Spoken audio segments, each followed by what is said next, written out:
Is that Chris Sanders? Depends on who's asking now. Oh, well, it was John. John's asking. Oh, then definitely not. No. Oh, okay. All right. What's up, guys? Not much. So Ismael, I think, is going to be just a few minutes late, if I remember correctly. So we've got myself, John Hubbard, and Chris Sanders, one of my favorites to follow on Twitter, because speaking of good news, I feel like you are the bearer of constant good news. Don't act surprised. Don't be. That's just a nice thing to say to someone. Thank you. That's nice to say. Oh, well, truth hurts. What can I say? Because so we're talking about success, and I feel like sometimes success is misplaced, because one of the things you did recently, to me, personifies what I want success to be in my life. You recently did this weird golden ticket thing. Can you talk about what that was? Yeah, absolutely. Are we broadcasting now, by the way? Like, is this? We are. We're live. Okay. I'm just kind of rolling right in. Okay. All right, good. Well, yeah, I mean, success means different things to different people. Part of success for me is, I've got more than I need. I've been very fortunate in a lot of ways, and at some point, I think the measure of my life is going to be what I was able to do with some of it and how I was able to impact other people. So I'm always looking for creative ways to do that. I have some things that I can offer people that are interesting, my training classes or some of that, the books I've written. So I just kind of packaged that up and said, we'll call it a golden ticket. If you donate $20 to charity, and I kind of gave some options, whether it's my charity or your local food bank or Give Directly, which is a really good program, you get entered in a chance to win it. And the really great response. What was the end number again? So in total, individuals donated just shy of about $50,000 to different charities, and that's in something like 15 countries, like over 20 states, food banks everywhere, all over the place. The response is really cool. My low key goal was like 10K, and we hit like almost 50. So I'll take it. A lot of good stuff in the world. Oh yeah. So this roundtable is about balancing career and life. And if you're kind of summing that up, it's kind of, how do we achieve success? And I'm just kind of starting this off that success is in the eye of the beholder. And Chris, one of the reasons I wanted you to join, this was even before the golden ticket, is I feel like you are someone that I myself can aspire to look up to, because you set a really good example in that it's not about you. It's about kind of the actions and where you're putting your time, your energy, your emotion, your focus. Like even before the golden ticket, which raised tens of thousands of dollars, rounding it's $100,000 basically. He does Rule Tech and all these other community things. And one of the things I found in my life that's worked really well is if instead of putting the focus on, I want to make six figures, I want to make $500,000, I want to be a SANS instructor, a SANS author. If instead of putting that as my focus, I just say, I want to do this well. I want to spend time with my kids and my wife. I want to give to God because I'm a Christian, whether you are or not. But if you set your focus on just like simple things, I value my Christianity. I value my family. I also, my goal is never to be like the best in my career. It's just, I enjoy it and I want to do well at it. Everything else happens. John, Ismael, now that you're on, hey, all right. Would you find what is success and how do you get there? And Chris, feel free to pipe in on any of this too as well. This is kind of open interruption. Good to see you, Chris. And you're bringing a lot of good points. I have to say it's something I learned from my wife. And you've seen this, Justin. I talked to you about this as well.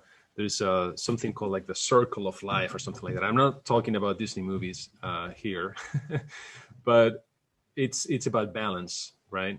And finding that balance that is in different things. Definitely work is important, right? And being happy with what we do. I think we're really privileged here. First of all, because we have a job in a time where a lot of people, unfortunately, don't have it. Absolutely. That's the first thing, and we have to be grateful for that. Second, we enjoy what we do. We love what we do, which it can be a curse as well, right? Because it can get you off balance very quickly. But then you have to find out, like, what are the other things that keep you sane? Because if it's all about work, at some point you're gonna feel miserable, right? And I've talked to a lot of people out there. That's very common, especially at this level when in InfoSec we do a lot of work every day, really. So that those other things are, family, friends. It's as you said, spirituality, whatever that means for you, right? Volunteering, for example, it's important for a lot of people. Like what you do, it's amazing, Chris. And we, as a family, we also we try to do something, right, on a regular basis, to again practice gratitude, right? We all have a lot of things to be grateful for that we have been given for free, and that we can also share with others. And then you find out that the more you do like things outside of your day job, that's at least what I found. I feel happier, and it also helps me to be better at my job. Because otherwise, if I would be working all day long, it's not sustainable. At some time, I'm going to feel burnt out, and my health is going to suffer, my employer is going to suffer, and everybody around me. Yeah, I do think it's really weird though. I feel like the more I give, the more I get. It's like a boomerang, and I don't know why it does that, but my entire life, I feel like the points of my life where I was doing the most good, whether that's charity, donations, spending time to mentor people, those are the times in my life I would say that even financially as well as emotionally, I've been the best. Is that the same thing that you all found true, or?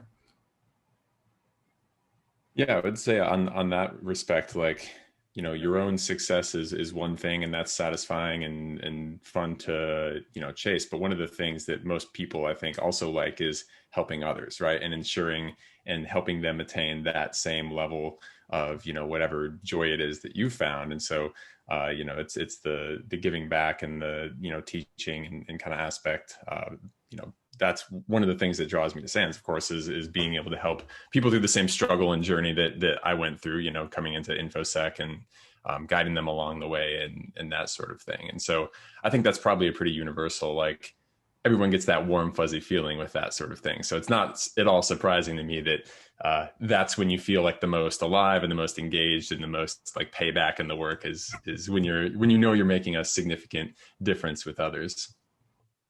It's one of those things where the work we do in InfoSec is inherently, it's inherently kind of this good versus evil type dynamic, or at least we like to think it is in most cases. So I think most folks who maybe not most, a lot of folks who get into this job have something in them, some sense of justice that's maybe a little more elevated than you would find just in kind of in the normal populace. And so I think that can be a very motivating thing when you can kind of be in touch with it and tap into it. Now, on the flip side, it's very easy to forget that. A lot of jobs, it's very hard to sit down at 11 o'clock at night and look at an alert and start investigating it and really feel like you're connected to like making the world a better place. So I think conscientiousness is an important thing there. Just being constantly aware of, if I need to draw a line for me to feed people that are being helped, what does that line look like? Is it a straight line? Does it take a lot of zigzags? Does it go over here? Does it go over there? And once you're kind of aware of the shape that line takes, you can adjust it. You can pursue jobs or pursue extracurriculars and other things that draw more of those straight lines if you so desire.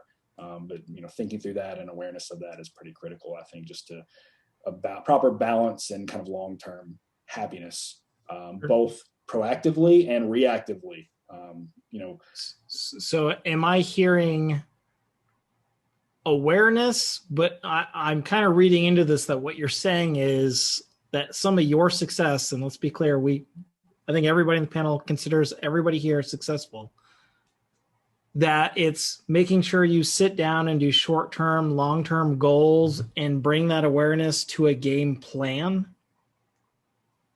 Yes. And I mean, I can only really tell this through my own story, right? And, I was very happy with a lot of facets of my career. I worked for the DoD for a while, then I worked for in Guardians, then Mandiant for a while, and then at some point, like the work I was doing was good work and it was useful, and I enjoyed my colleagues, but I just kind of realized it was a very zigzag, circuitous route to helping people and doing things that really mattered, I thought. And that's not anything against those organizations. That's just the way it works. When you're working on building security products or, working in some facets of consulting, like it's a little abstracted. So was your end goal always to be where you're at today, or did it look differently as you did the zigzag? It looked a lot different. I mean, I think I'm like a lot of people. When I was like really young, like I was like, I want to be in security. I want to be the best at this. I just want to slay all these bad guys, and I want to work at this top tier and do all this cool stuff. And that just changed over time. You realize that you're never going to be the best at anything. Someone's always going to be better at it. And then, you realize the things you thought you wanted, there are things that come with that. Any level of success comes with some type of burden. And you're not always willing to bear those burdens. And that's okay. Like I wanted to be able to spend time doing other things. Like, I have a family and I have these nonprofit interests and things like that. And honestly, like, I don't want to work 80 hours a week. And to do some of those things that you have to do. And that's okay. Not everybody is going to be that top tier. And I kind of realized that at some point slowly. I'm curious, like growing up, like I wanted to be the best at I didn't want to be like the name behind the best, but for some reason in my mind, I always was competing against myself. And I don't know if that's because like my brother took a very different trajectory. Like he's a multimillionaire, like technical sell, like kind of like Dell, but it's DH Technologies. And I didn't want to do that. And maybe I didn't want to compete against that, but I competed against myself. That's why I have 61 certifications and why I became a SANS author and instructor. But once I kind of hit that pinnacle of what I perceived to be up there on the mountain, I felt like my goals changed very rapidly. Because then it's like, that was never my success plan. It's not what made me happy. It was my family, like the farm that I hopefully will show here in a second, like, my faith, like, but I still can play at that kind of career successful level. And I really enjoy it. But I feel like as soon as I moved the trajectory I was aiming for, I would say life got a lot easier. You have to maintain 60 certifications, which sometimes like be careful what you wish. What do you? I think one of the things you said there is super key, and even more so now that the world has social media and everything else, right? Is comparing it to yourself, your former self. That's one of the things you constantly hear, like when it comes to like healthy evaluation of your success, right? It's not you compared to someone else, it's you compared to your former self. Like, are you moving in a positive trajectory, and ideally in the trajectory that you hoped you were going and were planning on going to? It's one of the definitions I've heard of success or greatness. I don't know what it was. I think it came from Tim Ferriss in a podcast. He said, success is doing things your former self would have thought impossible. And that, I think, really struck me and stuck around as like, oh yeah, that makes a lot of sense, right? You get that feeling of like, I didn't know I could pull that off, but like you get there and it's not about what other people have done. It's not whether I have 60 certs like Justin, because I don't even have double-digit certs. And if I was measuring myself against that yardstick, I would feel like a miserable failure. But and it's pointless. Like I learned more from home labbing and stuff than I did in the certification process. It's mainly I had employers that would pay for unlimited certs, and I was like, okay, done, right? You can eat buffet of certs. Yes, but so okay, let's kind of bring this panel back. Then I think we've hit some really cool key points on kind of how we achieved what we consider success. What can the audience get from?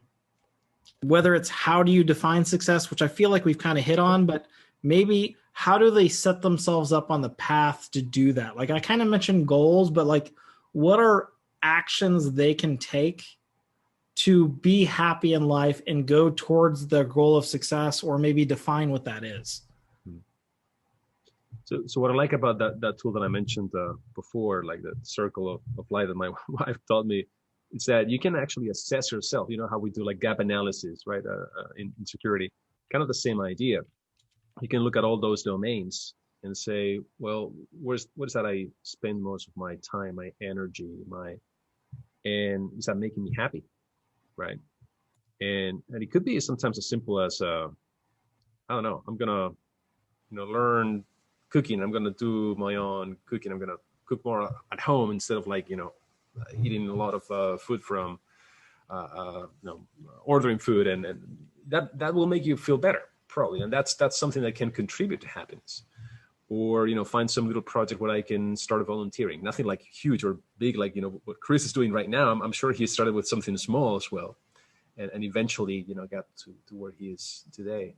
But I would say explore something that you have not explored before, and do not be afraid of it. And are you saying personal, technical, both? I would say something different from what you do on a daily basis for work. It could be technical if that makes you happy, but still, I think that maybe if you look at that circle, right, you're not opening the angle too much. Maybe you're still like very close to the things that you know of. Gotcha. And one of the things that I've enjoyed the most as well is having friends that have a completely different background, that have nothing to do with security, that they don't know anything about what I do. So I don't even have to talk about work, and it's very enriching. It is very enriching. So it could be, a neighbor. It could be, somebody that you have met in some other way, Well, these days it would be over Zoom, I guess. But but that enriches you, because you get from the other person as well. And it feels like, you said this before, Justin, sometimes we compete with ourselves. When you're around, let's say, family or friends, that they don't know anything about what you do,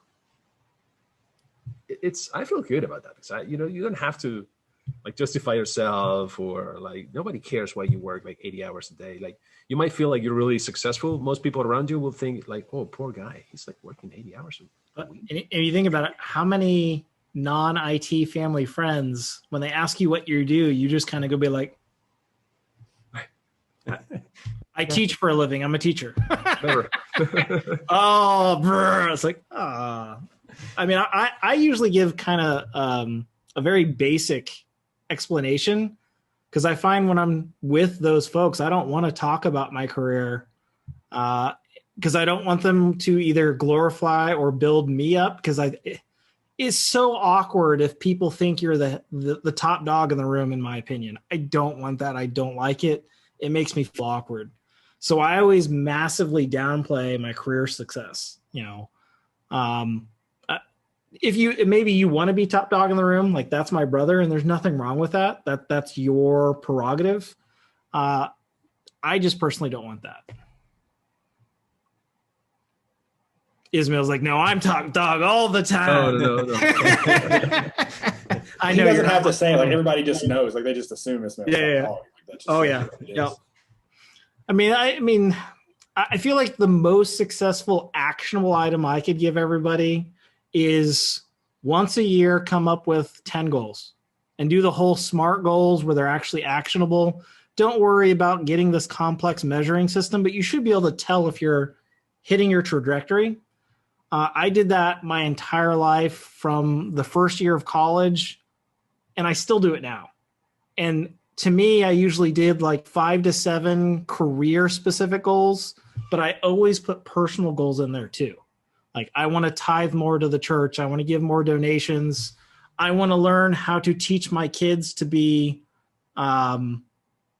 world smart.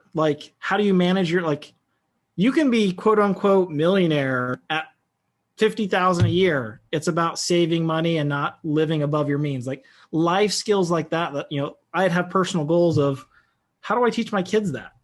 How do I teach them that it's okay not to have a 6-figure salary, because the world says you must target that, but it's kind of a dead end goal personally, in my opinion. I'm speaking for myself. But goal setting and then revisiting them, or, hey, you're 9 months in and this goal no longer applies. Who cares? You set yourself up on a trajectory just because at the beginning you thought that's where you wanted to be. And when that shifts over time, once a year come back, on my wall when I was a newlywed, on our refrigerator, we had a magnet whiteboard. and it had family goals. And I remember one of our goals was to save up enough money to get a grill. And that was on that list. Great goals, might I say. Yeah, that was on our sheet. And it was a grill, and there was also a hot tub. And the grill was on there for 6 months, and we bought a smaller grill. Nothing as fancy as Chris. He does some really cool grilling, right? But like the hot tub, that's been on our list year after year after year after year after year. And we finally got one, but we didn't get a loan. Like that was our goal. We have to pay cash. We're not going to put ourselves in debt. And goal setting, I think, is one of the most effective things you can do.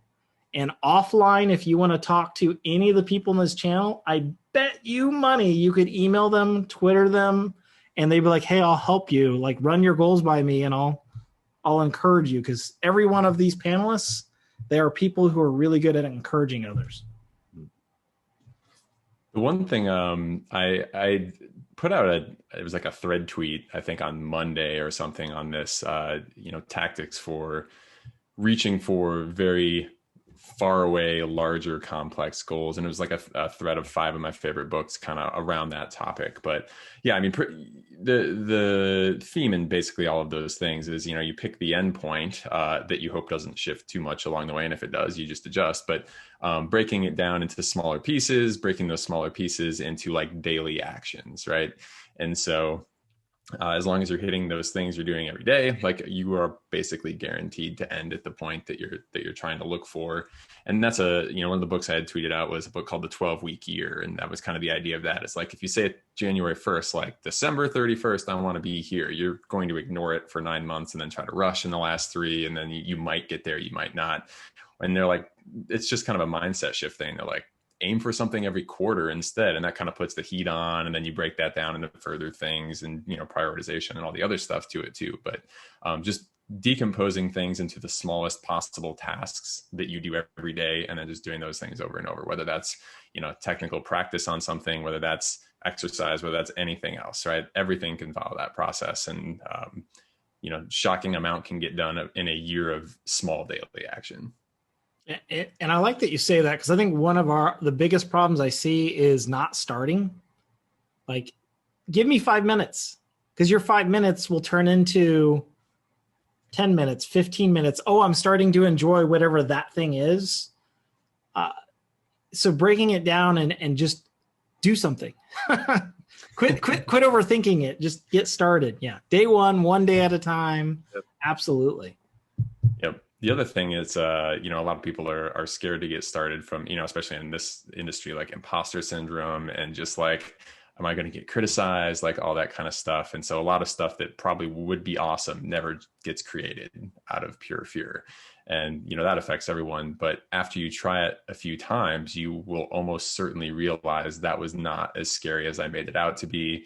And it actually has way more benefits than I thought it would. And so my advice to people always is like, get over it, get that content out, right? People will appreciate it. There's always plenty of people who have not learned that thing you're teaching. It doesn't matter if you're the best teacher in the world, right? Like you're going to be helping someone, and it doesn't have to be perfect, right? I would much rather learn something to 90% than 0%. And so, getting over that kind of mental hurdle is a really important thing to, getting towards a lot of this sort of stuff, and not letting that kind of fear stop you. How about this? Like, we've all heard like you are what you eat, but how about you are who you hang out with? Absolutely. Yeah. Hanging out with the right crew. There's the saying that kind of goes with that. You're the average of the 5 people you hang out with most. Yeah. I mean, that's why I hang out with Justin. I want to have 60.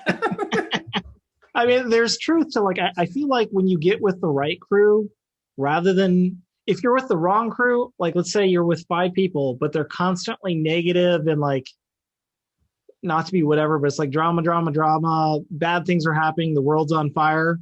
Guess what you're going to be like? Drama, the world's on fire, I'm unhappy. Where if you fill your surroundings with others that are positive and build you up, you don't drag on each other. You actually oddly lift the whole group up. Like, I can be having a horrible day. Like Steven, who's helping host this, I hope you don't mind me calling this out, but like he's had a family member that is critical to his life in the hospital repetitively, and it scares him. And yet we can get on a call and we can bring laughter and joy into his life, and he can get through that. And that's a non-technical example, but it's the same thing. When I get stuck and I can't figure something out, I call Ismael. Hey, how do you do that? Because I know you know how to do that. Hey, John, I know you know how to do that. Chris, I reached out to you recently for an open source project because I wanted your master psychological brain to figure out how this would be successful and impact people the most positively, because I consider you much better at that than I am. So I try to surround myself with my heroes. Chris, you're my hero. Think about what you're saying, Justin. What you're saying is that you don't consider yourself superior to others, right? And that's important. I think yes. There is this word that most people confuse with like a weakness, right? And it's like being humble, right? And when you say you're humble, then you're not being humble, by the way, right? So, but the idea is when you really realize that, hey, whatever whatever you have done, or whatever measure of success you've had, it's because somebody has helped you, right? Or maybe a lot of people has helped you to get where you are, or to do what you've done. And there's a lot of people out there, as Chris was saying, you're never going to be the best one. If you assume that, and it doesn't mean that you're weak, it just means that you're realistic, right? And that you know your limits. And that's important. Because if you don't know your limits, you're always going to be unhappy. But when you know your limits, and it's like, you know what, I want to get around surrounded by people that are better than me. Well, that changes everything, right? Because now you're in a position where you can learn, and that's very rewarding. And it's like a cycle, right? It's like you start eating healthy, you start having less cravings for sugar and other things. It's the same idea. And I think perception over and over. I think, and too, it's a weird thing. I think, a lot of folks will sit and look and, they think, okay, we're talking about how we share ideas amongst this group and thing. And I think it's very easy to look and say, well, information security is very cliquey. And then you have these kind of secret chat rooms or secret groupings of all these people who are like at this really high level. And, I want to do that one day, or how do I get into those rooms? And I think it's important to realize you're basically already in those rooms. Like, everybody has something to offer. And I mean, a story I tell sometimes is, one of the first SANS classes I ever took, and this was more years ago than I care to admit, was taught by a guy named Mike Poor, who we all know. And, he walked up this first day, and he passed out, he laid, a copy of his business card on everyone's table, and it was an Guardian's business card. And I remember, young Chris was just like, wow, this is, what would it be like to work at a place like that and work with a guy like Mike and work with all these people? And I mean, spoiler alert, I have luck. I'm not going to be drinking from this cup today. I ended up working there for a little while and working. You're quite literally drinking from the cup. Yes. And it even has my name on it, which is cool. But so this Mike Poor, right? Exactly. Yeah, that's the guy. And so, and I say this story to say, like, once I got there, like, people are people. Mike was this like high up there figure to me, but he's just a dude, right? And I don't say that to diminish his skills or qualities. He's a good dude, but he's just a dude. I'm just a dude. People are just people, dude, or whatever else. And so, don't think of other people in this field, no matter how many books they've written or classes they've taught or all these other things they've done. Don't think of them as inaccessible or anything above just people. Yeah. They are what you are. We all have unique things to offer. And the difference between you and the people in the rooms that are making a lot of the big decisions and influencing a lot of the things that are going on, the gap is much, much smaller than you think it is. Yeah. Well, I always like to say this to folks is, how did that person get up on the pedestal? You put them there. Like, because I had a very similar story. When my second SANS class, I walked up to Seth Meisner and I was like, hey, could you mentor me? And I was scared. Like, I was thinking he's just going to shun me and be like, oh, go away, you. And I was at work study at the moment with the red apron, like super sexy, right?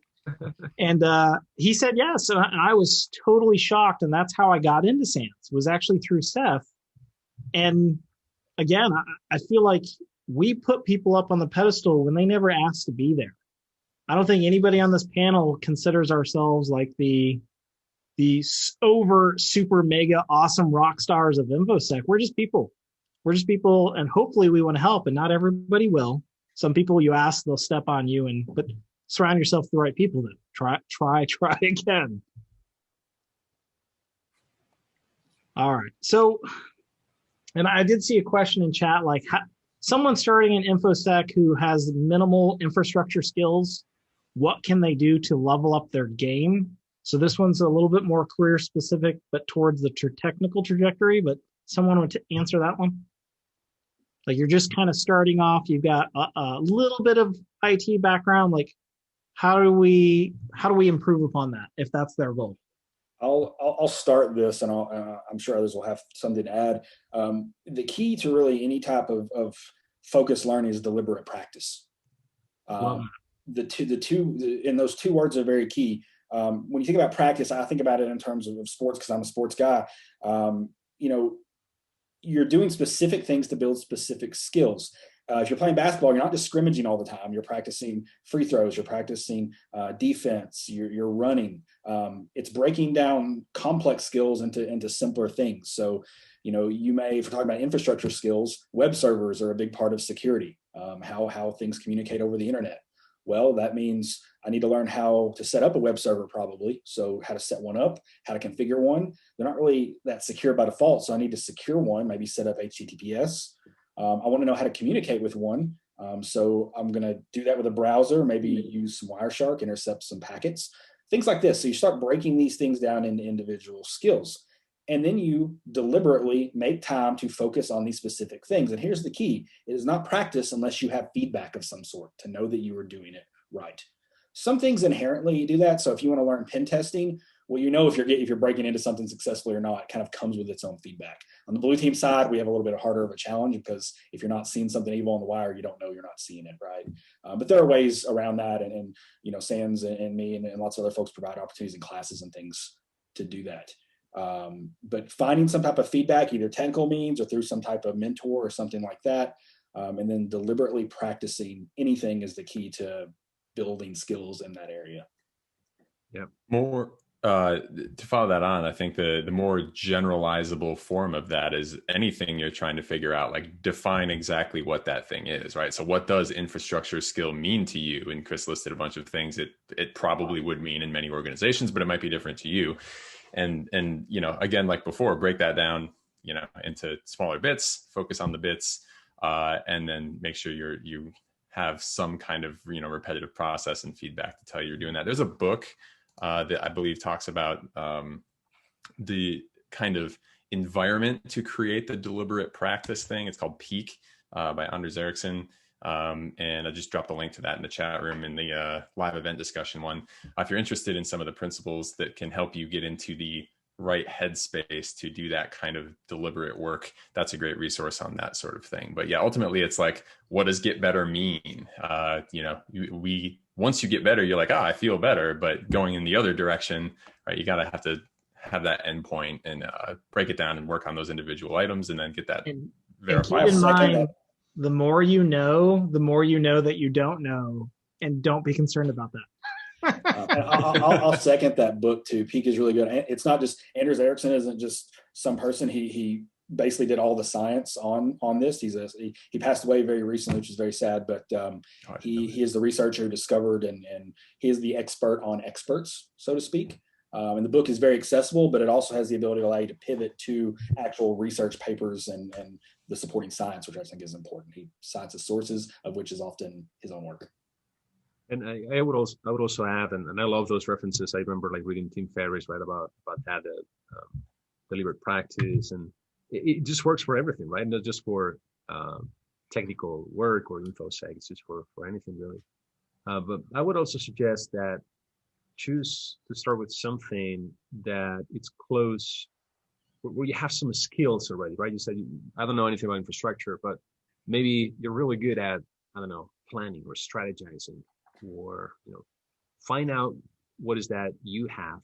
And maybe it's hard sometimes to know, right, by yourself, but you may ask people around you, hey, what would you highlight that from me, right? What do you think I'm really good at? And somebody will tell you, well, you're really good at planning stuff. Really? No, I suck at that. No. You're really good at planning because, remember the time when So I don't know, maybe you want to start by doing project management.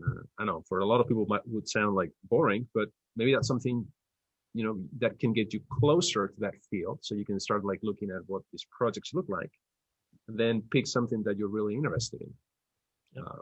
So don't be afraid of exploring. And I would say, like, when I hear that question, I think one of the things that comes to my mind is when you say I'm new to InfoSec, I have a little bit of infrastructure knowledge, where do I begin? In my mind, what I'm seeing is someone staring at the ocean and they're scared because it's big. It's big. There's sharks, there's whales. And I think what you need to do is shrink your scope. Like, the goal is not to swim across the ocean. The goal is to just start somewhere. Get in the kiddie pool, get wet, get used to the water. From there, jump in, swim a little bit before you go into the deep end. And like Chris, you mentioned start with the web server. Like, you're like I remember when I was young, it's like I wanted to get a web page on the internet, and I don't even like it could just be a static HTML file, but I didn't know how to do it. And so one of my early goals was I want to figure out how to do that. And I Googled it, I looked at books, and I solved one problem at a time. The goal is not to become an InfoSec expert. It's just to continuously fill gaps, knowing you'll never fill them all. There's tons of stuff I don't know, and I'm not going to learn them all because I don't have enough time. So I focus on the things that interest me the most. And to be honest, for example, people ask me sometimes, like, what goals did you set? And I've never been a person of, I want to do this in 10 years. I want to do this. And I envy people that can, maybe I'm wrong, but it's like, I would like to have that vision, right? It's like, I want to be, my goal, I would say like secularly, right, at work and everything, it's been just to have fun with what I do. The moment, and that doesn't mean that every day you're going to have fun, okay? Like as Chris was saying, when you, as instructors, it may look like, oh, this is awesome, right? Yeah, I tell you what, the Sunday before you start a class, right, and you're working like very late at night, like making sure everything's going to be fine, and you're in not in a hotel right now. Typically, that's what we did, right? And you wake up that early, like 4 a.m. or 5 a.m. in the Monday morning, and it's like, why do I do this? Can anybody please remind me, why do I do this? Why do I go through this pain? But then, as John said, right, Saturday you leave the class and you see it in people's faces, in their eyes. They tell you, right? And they say, wow, this was amazing. This changed my career. Then it's like, oh, now I remember why I keep doing this. But that's something you have to tell yourself. That's something I tell myself. Am I having fun with this? Am I learning? Am I being better? Or am I just following somebody else's agenda? Right? I think it's good to be challenging yourself every now and then. Yeah, I think the goal of be happy with what you do is as good as any, right? Like we said, it's all personal objectives, right? There's no like, oh, that's not a 10-year vision. That's not good, right? If that's what you want, then that's what you want. And if you're hitting that goal, then that's perfect for you, right? And so, no right or wrong to that. As long as you're doing what you want to do, that seems like pretty good definition of success to me. And would everybody on the panel, like if someone came to you with that and I said, help me come up with my 10 goals, I don't personally sit down with them and come up with their goals. I keep asking them questions until they basically self came up with their goals. Would you agree that it really needs to be their goals? Like, I don't want to influence them to be like, yeah, NSM all the way, baby. SIM for the win, XDR. Because InfoSec is so open of a field, you can be successful in any of those paths. But you said something earlier that I think is relevant here too. And I think to some degree that's true, but maybe not fully, because you said you don't know what you don't know, right? So sometimes it's hard for people to set their own goals if they don't have enough knowledge to can maybe know what those look like, right? Or those will be.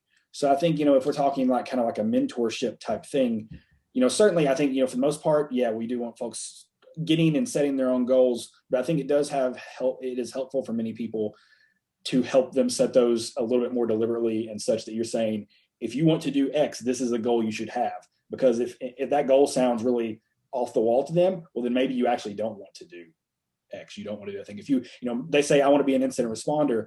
well, maybe you need to get used to like having a go bag, and like one of your goals should be like setting up a go bag so you can travel really quickly. And like, well, I don't want to travel a lot. Well, maybe you don't want to be an incident responder in certain environments. So I think that's something to keep in mind there. No, that's very valid. I mean, Jeff McJunkin just posted something about someone saying, I want to learn Python. And his response was, that's a little too broad. Maybe you should try to use Python and learn it to solve this. And I think that kind of aligns with what you're saying, because I think sometimes we have to help push in a direction until they can figure out what they actually want to do. Like, test the water with these things and then come back and do more long-term goals. And things like Python, that's too general. Like, do you want to do Python UI via Flask and web services? Are you doing automation with scripts? And so I think guidance is always good. And I think surrounding yourself with folks that will help you get that, or, I mean, let's just face it, sometimes we're not available, and others that you might look up to, you ask them for help and they're not giving you an answer quick enough. Well, if you don't know the right people, and I would love to help everybody, but there's not enough hours in the day.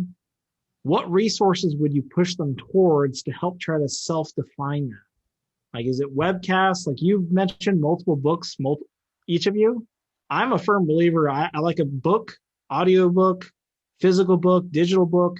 I probably read, I don't know, I'd like to say I read at least a book a month, whether that's financial, IT, religion. Like, I don't know why, but that is different to me than like SANS training or YouTube. Or what would you recommend? What works for you? And I'm assuming that we might have differences because we learn different.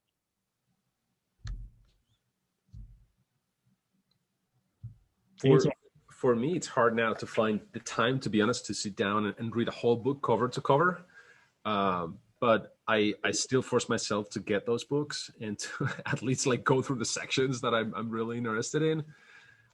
If that sounds like overwhelming to many of you, I was reading a portion of a book and watching one of these documentaries on Netflix about the Imagineering, right? The guys from the R&D at Disney. And one of these folks was like, look, yeah, we do a lot of work with technology, but don't underestimate the power of getting pen and paper and just go outside and draw something. Just focus on something from nature, a tree, or just spend some time doing that. And then you will find something interesting you haven't seen before, right? So just stop and pause for a second and think about the things that are around you that you're not really paying attention to. And then you think about, it's like, oh, you know what? I never figured out how that works. Let me do some research on that. Totally, completely unrelated to what you do for work. I think that is spot on. I have a lot of those. Blow your mind. Yeah, like whether you call it meditation, focused thoughts, or whatever word you want to use for it. I think the number one failing of society today is we just don't know how to, sorry for lack of a better word, shut up. Like, turn off, unplug. There's something in us that when we completely stop and go zero, answers start happening. I believe that, like in my faith, I know that's true. And from even technical, like I go out and feed the animals and I just sit there and be like, man, it's beautiful out today. Peace. And then all of a sudden, poof, all of a sudden I have this technical answer to a problem I've been trying to figure out for a week. Chris is at the grill and he's like, this is delicious. And all of a sudden he's like, poof, I know how to make rule tech even better. It's true. And so for me, it's two facets. One, you mentioned reading. I read a ton, and I'm not like a natural reader. Like I didn't read a ton as a kid, really even into like super young adulthood. But now I started something like 70 or 80 books last year, and I finished about 50 of them. I think it's important to like realize when you're reading something like it's maybe not for you and you can move on. But I finished like 50 books last year, and virtually none of them were on tech. They were all sorts of different topics, ranging from like history to social justice to various different things. That's a big important thing for me because I feel like reading gives you superpowers, because it allows me to take any situation, whether I experience it or someone else has experienced it, and I have all these extra lenses I can look through it at. So I can look through it, in terms of history and lots of different types of history. I can look at it in terms of social inequity. I can look at it in terms of psychology, anthropology, other sciences. Anytime you can add a new lens to the way you see the world, it just exponentially adds to the things you can do with it and the ways you can impact it. And that's been really critical for me. Yeah, and the other thing is the thing you mentioned, Justin, just hobbies, actually tangibly doing things. For me, that's either usually barbecue, which I talk about a lot. Cooking, me and my wife cook from scratch 6 nights a week because we've always done it. We really like it. And I like food. You can, thank God this is, you can only see the top down because I've got the COVID-19 I've gained in the past year from just cooking and eating good. But also like woodworking, making things like that. So tangibly doing things that get me away from the computer, clear my head. So those are really the two things for me. I love the analogy of looking through the lens of someone else. That is fantastic. And I find I read more non-technical books, at least non-IT books, than anything else. And you're right. And I love it when I can look through the lens of someone else, even if I disagree. Because I feel like that helps me define who I am or who I want to be, which in turn just feeds all the other systems. Like Mick Douglas is another folk I like to have on panels. And personally, I love having him on a panel because him and we love each other, but we disagree on so many different things that it's actually great, because at the end of the conversation, we still disagree, but we both feel smarter and we still like each other. And so he's one of my favorite people to disagree with, and I love it. You need those buddies too. Yes. Yeah. He's always wrong, but don't tell him that. All right. So books, audiobooks, online training, live conferences, technical, non-technical. John, Ismael, what are your thoughts? What works for you? What have you found helpful? I found myself that, the older I get, the more I want to learn about other things that are different from what I've done before. That's what I'm doing these days. And, years ago, I picked up, for example, the guitar because I found myself with, in a situation where I had some time and I wanted to fill it in with something positive. And, I think we all have probably those times where you sit in front of the computer and it's like, I cannot do this. I need to clear my mind, right? And that was amazing. Like it opened like a whole new world for me. I don't say I do it, well, and I do probably horribly, but I don't care. I just do it because it makes me feel good. And would you say younger Ismael would have benefited from that? Or because I read a lot less technical books now, but I don't feel I would have changed my early Justin. I think he still would have been heads down in technical. I didn't do that 80 hours a week, by the way. But I feel like I say youth, I'm still young, but in my trajectory into InfoSec, I think those initial years, I did have to spend more time in technical books. I still read other books, but I feel like the percentage of technical to personal is different now than it was earlier. And that probably actually made sense. I don't know if I would have changed it, but does anybody disagree with that?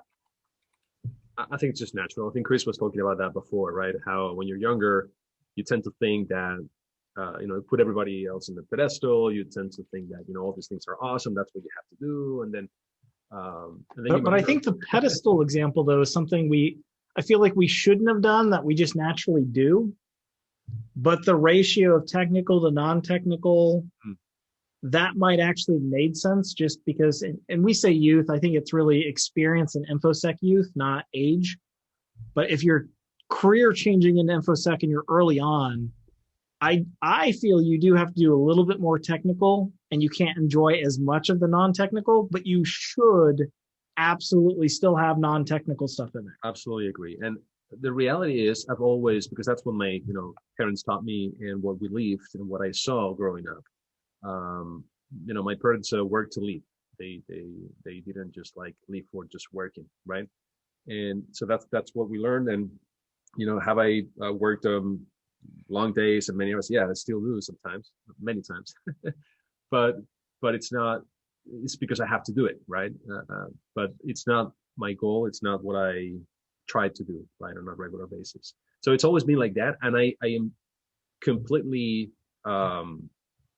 confident that those non-technical skills and the time that I devoted to that helped me in my career. So absolutely, I wouldn't change that.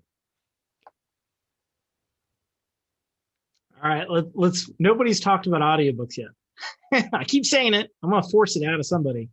How helpful are audiobooks? And I'll preface this with, I do a lot of audiobooks. It takes me 5 hours to mow my yard. But I rarely will listen to a technical audiobook. Like, to me, that's my unplugged time. And I love mowing. The fact that it takes 5 hours is great, because everybody has to leave me alone with my audiobook for 5 hours. I will occasionally do audiobooks, but I feel like most of the time when I'm training, I'd rather do online training or videos or something like that. So my personality, audiobooks are almost entirely non-technical.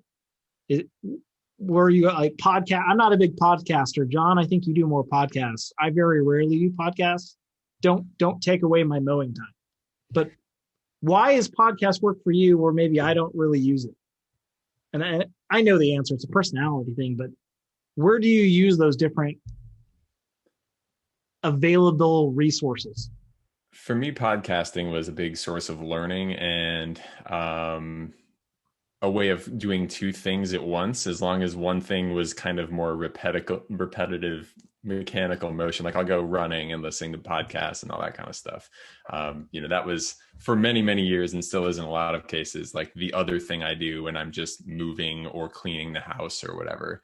And that's, I think, been one of the key parts of me just learning a lot of stuff really fast, is like, oh, I'm cleaning, I might as well listen to something and engage my brain while I'm wiping off the counter and vacuuming and stuff, right? I don't know, it works really well for me, and whether it's technical or not, I've had Audible subscriptions on and off for, I don't know, however long it's been around, basically. And definitely, on the commute, all that kind of stuff works great to get that extra stuff in your brain, whatever that stuff happens to be, whether it's technical or not. I think Jeff was mentioning, right? And to me, it's the same. If you associate I associate certain activities to certain times or certain places, right? Certain things you do. Like for me, driving, I love like listening to podcasts while driving, but it doesn't work for me anywhere else. It has to be like driving. So sometimes it's just like finding that thing or that time of the day. Yeah, the pattern, right? That you like, because let's face it, we like routine, right? And we all need our routine to feel like safe. No, I like that. I feel like my learning mode is almost always at night before bed. But for me, it's not podcasts and audiobooks. I like to do things live with a lab and bang my head against the wall. But to me, it's just the pattern of what works for you. And I mean, we've got 8 minutes left on this panel. I want to call out one thing that I saw in here, and I'm totally going to harp on it. Hopefully it'll be a good discussion. If not, I'm an idiot. Someone mentioned that they love podcasts because it's easy to multitask at work with a podcast. And that made me immediately jump on multitasking. Oh, yeah. And I personally think multitasking is a horrible idea. I single task really good. I have one thread and it gets passed from task to task. As soon as I have two threads, my CPU doesn't let it wait and give it to the next thread. And so everything just comes to a screeching halt. I can't even multi-thread. So you're just like Snort, right? Yeah. Yes. Oh, yes. High five. That just squeeze the IDS reference in somewhere. Yeah. Oh, that's awesome. There's an important difference, and people get this confused, right, between like multitasking and context switching. Yes. A lot of folks say like, oh, I love multitasking, and they're not actually multitasking. They just they're switching between a lot of things really fast, and that's okay. That's actually cognitively speaking very healthy in a lot of ways to context switch and get good at that. Multitasking, I mean, no matter how big your attention span is, I'm talking like physiologically in your brain, how much you can hold in your working memory and visuospatial sketchpad and all that, no matter how big it is, if you divide that, it is divided. And so things are not getting your full attention. And sometimes you can do that, right? You can listen to a podcast and drive, and both of those things maybe don't need your full scope of attention, so to speak. Don't go now have a wreck and sue me because I said that. But disclaimer. But like if you're like investigating something very intense and you're trying to listen to a pretty involved podcast, like you're dividing your attention, and attention is a very limited, precious resource. And cognitive load theory tells us we got to take care of that, and that is relevant, proportional to the importance of the task that we are doing. So keep that in mind. And so I love that definition, because like I could learn something super technical while washing dishes because it's muscle memory and you don't even realize you're doing it. So it's like, it doesn't count. But like if I'm out feeding the horses, that would not be a good time because I might get trampled by the big horse. And because I completely zone, like if my wife is talking to me and I'm on an audiobook, like I might even be saying words to her, but I don't even realize what I just said because I'm not paying attention. It's not that I'm ignoring her. It's that I can't multitask. My family know about that too. Yeah. And I think in a traditional workforce, and I say that because I work from home and none of my employees are in this room with me, I feel like multitasking is such a horrendous efficiency killer. Like, I'll give you an example. You're in your cube farm, right? I remember this. Yeah. Ismael walks up. Hey, Justin, can you remember blah, blah, blah? And I'm still tight. I'm not looking at him yet because I'm in task. I'm focused. I stop and I start talking to him. He walks away. It was a 5-minute conversation. I turn back to the keyboard and it's like, I have no clue where I was at with this. And it's like, for me, it's like a 15-minute reprogram before I'm back in efficiency mode. And I think if that's you don't always control that. Let's just be honest. But if you can, like when I was a manager, I said here every day, I even scheduled meetings with different individuals so that I gave them time every day. But I would also block out, you're not allowed, no touchy, no talk. Because I need those efficiency hours. Have you even seen, oh, sorry, go ahead. No, go for it. I was gonna say, I've seen workplaces, I can't remember which company this was, but they told me they have hats in the sock, and it's like, if I have the hat on, don't talk to me, like I'm in the zone. I like it. I've got a project on GitHub for smart bulb interaction with automatic alerting or Python or PowerShell. So you can do something like that, like bulb outside the office, like if it's red, beware, I'll bite your head off. If it's green, proceed. By the way, that project, it turns red when your boss comes in the building, by the way. It's AI driven. Yeah. The hack for this that I've found, once your day starts, there's going to be disruptions, whether you want to block off your time or not to some extent. So for years now, I've been trying to get up really early and then have no distractions, not like on my phone, not have my watch on dinging or anything like that. And just like for the first 2 hours of my day, generally before anyone expects anything out of me, like I get that thing done I have to do that day, so that it at least always gets done. And then I have breakfast, and then the rest of the day starts, and I'm like, you know what? Everything can go off the rails from here. I got most of it done. I'll tell you something that works for me, and this has been a real game changer, particularly with writing, but I use it for a lot of other things now too, is ending the day such that you begin the next day on the downhill. And so what I mean with that is, so say you're writing something and it's the end of the day, or you're about to go to lunch, or you're about to have to stop for some reason. And you think, well, I've just got this last, few paragraphs. This is really easy. Let me go ahead and finish this thing because it's the easy thing. Don't finish it. Leave it. If it's the easy thing, save it for the next day or the next period or after lunch. Leave it so that you start your day on the downhill. I agree with that, but that is so hard. If it's easy, I just want to finish it. Well, I'll tell you how you get better at it. Deliberate practice. Oh, there you go. This is why you're on the panel. The wisdom is just glaring in the light. I like it. Well, we've got 2 minutes left. Does anybody want to throw out any questions on the channels? Ismael, John, Chris, feel free if you've got something you want to state. If not, we'll move to phase 2. I would just want to say there's another book. What's the name of it? I'm sure Chris will know this, maybe you as well. It talks about the rhythms, right? It's about time. it's something time. I will find it out. And it talks about, it was fascinating. It talks about how, for example, it gave number statistics on how much people survived surgery, like early in the morning versus like early in the afternoon. How many wars were lost because they were fought in the afternoon after lunch, right? And talks about the cycles of, are you an early bird or are you a late night owl? And I have to say that changes, right? For me, it changed over the years. So for example, when I was younger, I would just like work better during the night. Now it's like I have to go to bed early, and I can wake up early, and yeah, that those hours help me to do focused and deep work. So maybe that's part of what you have to do as well, right? For the audience, like finding out what are those times that you can find where you feel better doing certain type of work, because not all work is equal. Yeah, that's what drove me to do the morning thing. Is my brain declines pretty steadily throughout the course of the day, but when I wake up, I'm like a raging inferno of efficiency and getting things done, and then it's like, by the end of the day, I'm just like, I'm the opposite. I'm done. dead in the morning. And, like, it could be 1 o'clock in the morning when it's time for bed, and I am just like on fire. I was like, ideas bouncing everywhere, but. That's when you call me, and I'm like, no, I do. I'm done. I'm calling. I'll just end on a note of to think about what you're passionate about, and this sometimes people get a little taken aback by this, but I would venture to say most of the people working in cybersecurity are not passionate about cybersecurity. I'm not, which I think surprises a lot of people. Like I don't just love security. I love the things it allows me to do.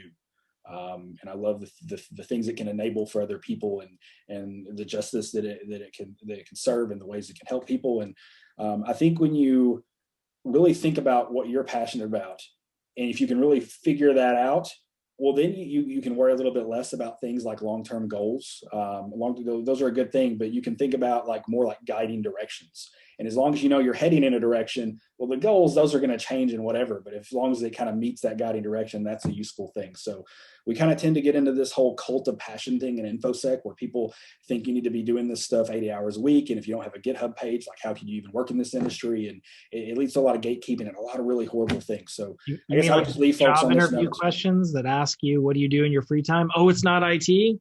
Right. So I would just leave folks on this note of just think what you're passionate about. Don't be afraid to challenge yourself on that, and maybe consider that the thing you're doing is not what you're passionate about, that it is the thing that enables the thing you're passionate about. And that's been a game changer for me and for a lot of folks I know. And so that's kind of the best thing I have to offer to kind of put a bow on some of this from my perspective. That's fantastic. Awesome. Fantastic.